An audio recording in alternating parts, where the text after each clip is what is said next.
चाहता हूं और आपसे ये जानना चाहता हूं कि 51 सीट घोषित करने के बाद आप भूल गए कि यूपी में बाकी सीटें भी घोषित होनी है। बैठकें तो मैं सुनता हूं कि रोज हो रही हैं, टिकट क्यों नहीं घोषित हो रहे हैं? देखिए ब्रिजेश जी, पार्टी ने 51 सीटें घोषित कर दी हैं और बची हुई सीटें भी शीघ्रातिशीघ्र 1 दिन 2 दिन 3 दिन में घोषित हो जाएंगे। पार्टी के कार्य करने की अपनी एक परंपरा है, हमारा एक तरीका है। बैठकें हो चुकी हैं, बैठक दिल्ली में भी चल रही है और जल्द से जल्द प्रत्याशी घोषित कर दिए जाएंगे।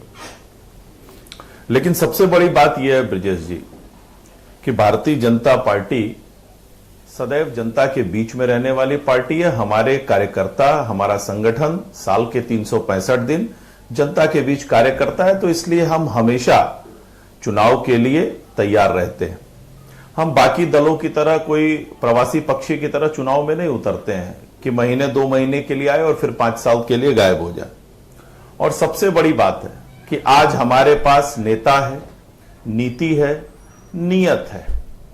विपक्ष के पास क्या है? न नेता है, न नीति है, न नियत है, केवल झूठ का पुलिंदा है, खोखले वादे हैं और इसको जनता भली भांति समझ चुकी है।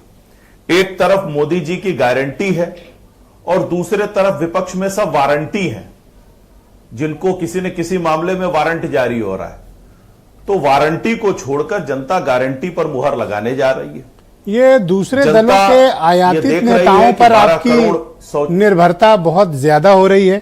पिछले दिनों मैंने देखा कि अजय कपूर को लेकर आई बीजेपी, आज मैं देख रहा था संगीता आजाद ज्वाइन कर रही हैं। तो क्या अपने लोगों पे कम और जिनको आप विपक्ष कहते थे उन पर ज्यादा यकीन है आपको? न ब्रिजेश जी, अपने लोगों पर पूरा यकीन है और अपने लोग दिन रात चल रहे हैं, मेहनत कर रहे हैं।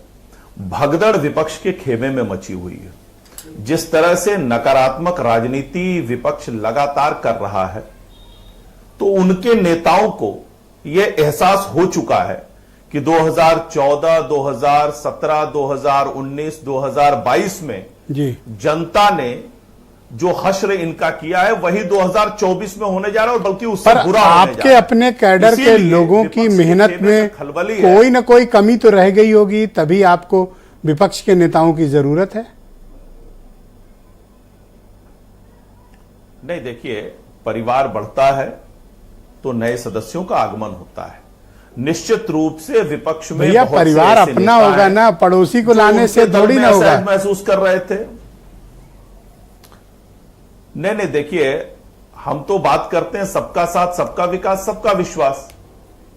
और विपक्ष के लोग क्या बात करते हैं? सिर्फ मेरा परिवार और उन्हीं का विकास।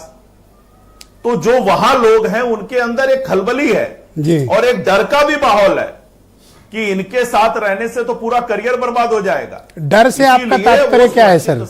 थोड़ा इसको परिभाषित करें, ये डर वाली बात क्या है? नहीं, डर की बात यह है कि उनको पता है कि 2014 का चुनाव विपक्ष हारा है, उत्तर प्रदेश में 2017 का हारा है, 2019 का हारा है, 2022 का हारा है। और जो लोग भी वहां राजनीति कर रहे हैं उनको पता है कि अगर इनके साथ लंबे समय तक रहे तो करियर खत्म हो जाएगा। अच्छा, करियर वाला डर आपने कहा, मुझे लगा किसी और डर की बात आप कर रहे हैं। नहीं ब्रिजेश जी, किसी और डर की बात ही नहीं है। ये तो जनता का दबाव है और जन दबाव की वजह से आज वहां खलबली मची हुई है, वहां भगदड़ मचा हुआ है। जनता नकारात्मक राजनीति करने वालों के ऊपर हार का ठप्पा लगातार लगाती चली जा रही है और 2024 में भी यही होने जा रहा है। सर, महेश त्रिवेदी आपके एमएलए हैं कानपुर के, बेहोश हैं जब से अजय कपूर पार्टी ज्वाइन कर लिए। क्या बम गोली चली थी, कैसे बेचारे जीते थे? आज अजय कपूर बगल में खड़े हैं, त्रिवेदी जी क्या करें हम?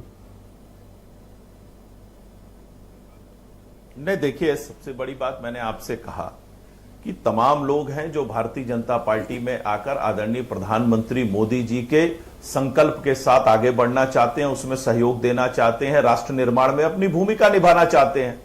हम ऐसे लोगों का स्वागत कर रहे हैं और जो हमारे कार्यकर्ता हैं वो खुले हृदय से इनका स्वागत कर रहे हैं और हम सब साथ मिलकर विकसित भारत को मां भारती के यश कीर्ति को और आगे बढ़ाने का काम करेंगे। तो भैया ये सपा बसपा वाले राष्ट्र निर्माण करेंगे, कांग्रेस वाले करेंगे, वो तो आपको करना था। उन्हें बिल्कुल करेंगे, बिल्कुल करेंगे।